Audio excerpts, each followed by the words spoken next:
ये उदारता केवल मुसलमानों से क्यों उम्मीद की जा रही है, ये हिंदुओं से क्यों नहीं की जा रही है कि भाई हमको अयोध्या मिल गया है, हम काशी और मथुरा के बारे में ऐसे ही पूजा कर लेंगे जैसे अभी चल रहा है।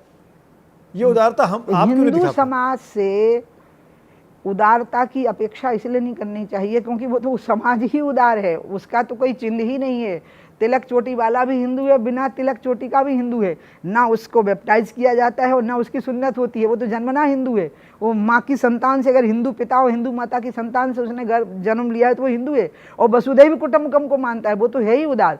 मैं तो दूसरी बात कह रही हूँ कि अगर मुस्लिम समाज की तरफ से प्रस्ताव आ गया और बहुत जल्दी आ गया कि इतना दिख रहा है ना सामने के सबूत नहीं चाहिए, खुदाई नहीं करनी है, कुछ नहीं करना है, वहाँ अयोध्या में तो खुदाई करनी पड़ी नहीं, यहाँ कुछ भी नहीं करना। और अगर ये प्रस्ताव आ गया तो मुझे तो लगता है कि इतनी प्रेम और सद्भावना की लहर आएगी कि कुछ अधिवादी लोग बोलेंगे भी मुसलमानों की तरफ से या हिंदुओं की तरफ से, तो उनको सब नज़रअंदाज कर देंगे, कोई नहीं ध्यान देगा उनकी तरफ। उमा जी, मैं ये जानना चाहता हूँ कि ये अयोध्या, मथुरा, काशी, ये लिस्ट कितनी लंबी है? क्या यहीं कहीं फुल स्टॉप लगेगा या इसके बाद हमारी मध्य प्रदेश की भोजशाला या रायसेन का वो किला जहाँ आप गई थी, तो लगातार लंबी लिस्ट है। और आपको लगता नहीं कि इतने सबके बावजूद ये सारी बातें कहीं ना कहीं असल मुद्दों से ध्यान भटकाने वाली हैं? असल मुद्दों से किसने ध्यान हटाया है? हमने तो नहीं हटाया, हमारी पार्टी ने तो नहीं हटाया, हमारी सरकारों ने तो नहीं हटाया। हम तो मुद्दों पर कायम रहे। रोज़ शिलान्यास हो रहे हैं, किसी बांध का उद्घाटन हो रहा है, किसी रोड का शिलान्यास हो रहा है। हम तो विकास के ही कामों में लगे हैं, कोई नई रेलवे लाइन का काम हो रहा है, हम तो इन्हीं कामों में लगे हुए हैं।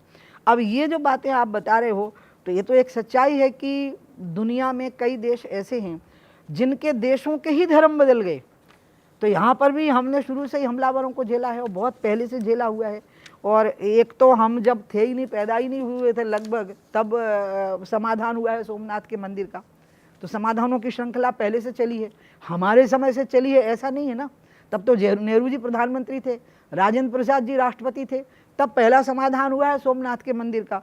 तो इन 3 मुद्दों के बाद चीजें खत्म मान लीजिए? मैं गारंटी इसकी कैसे दूंगी? आप मुझे बताइए। आप जब मांग सकती हैं तो गारंटी भी दे सकती हैं कि मैं कोशिश करूंगी कि मैं सरसंघ चालक के पास जाऊंगी, अब सारे मामले खत्म। नहीं, मैं इस तरह की बात नहीं कह सकती हूँ। मैं एक बात जानती हूँ कि मैं हिंदू हूँ और मैं वो हिंदू हूँ जो अयोध्या के आंदोलन में भागीदारी की हूँ। मैं वो हिंदू हूँ जो मुझे कहा जाएगा, आप पूछिए इसी चैनल पे, मैं कह देती हूँ कि मथुरा और काशी तब मिलेगा जब तुम्हारी गर्दन काट के तस्तरी पर रख दी जाएगी, तो मैं उसके लिए भी तैयार हो जाऊँगी। लेकिन फिर भी मैं ये बात कहूँगी कि मेरी अपनी आस्था है ये कि वहाँ पर मंदिर का निर्माण होना चाहिए।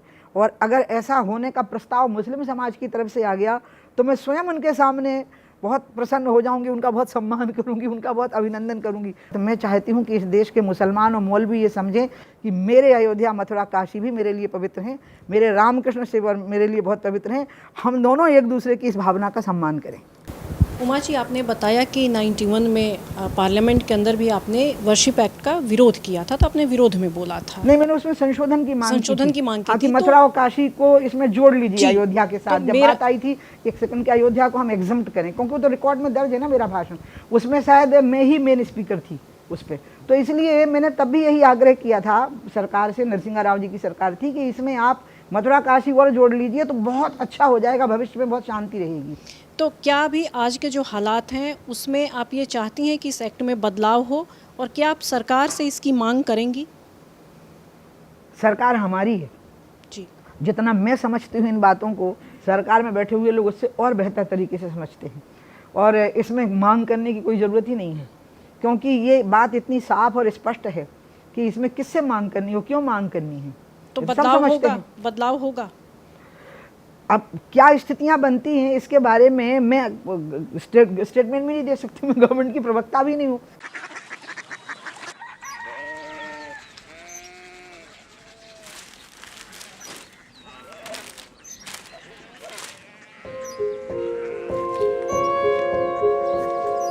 बाबा, बाबा, उड़िया सिटी जानी ना?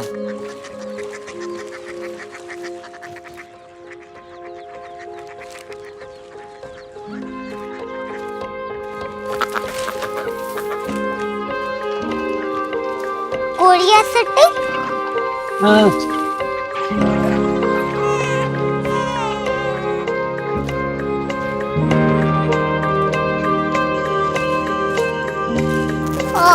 कोरिया सिटी कहाँ पे है? शहर अंग्रेजी लगे हैं।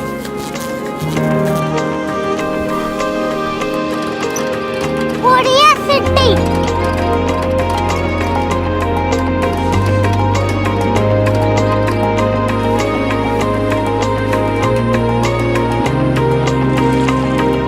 वो बहुत दूर है।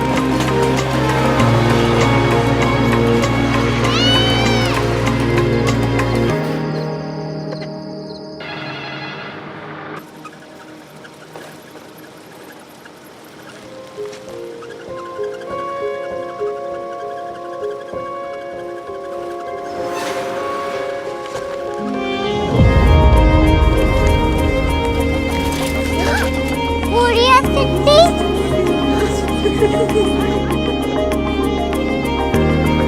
दुनिया कुछ लोग बड़े होते हैं। कोरिया सिटी कहाँ है? प्रोफेसर साहब को पता होगा। हो, ये छोटा वाला ग्लोब लगता है और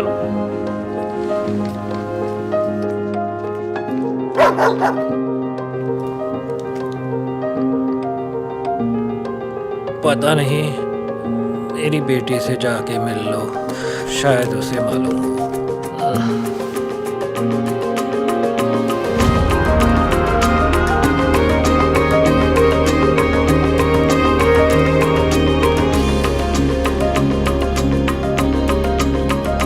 हाय, बाबा ने भेजा है। Come here. Korea city. Korea city नहीं, क्यूरियोसिटी। वो क्या? That's what brought you here. जो तुम्हें यहाँ तक ले आया। क्यूरियोसिटी।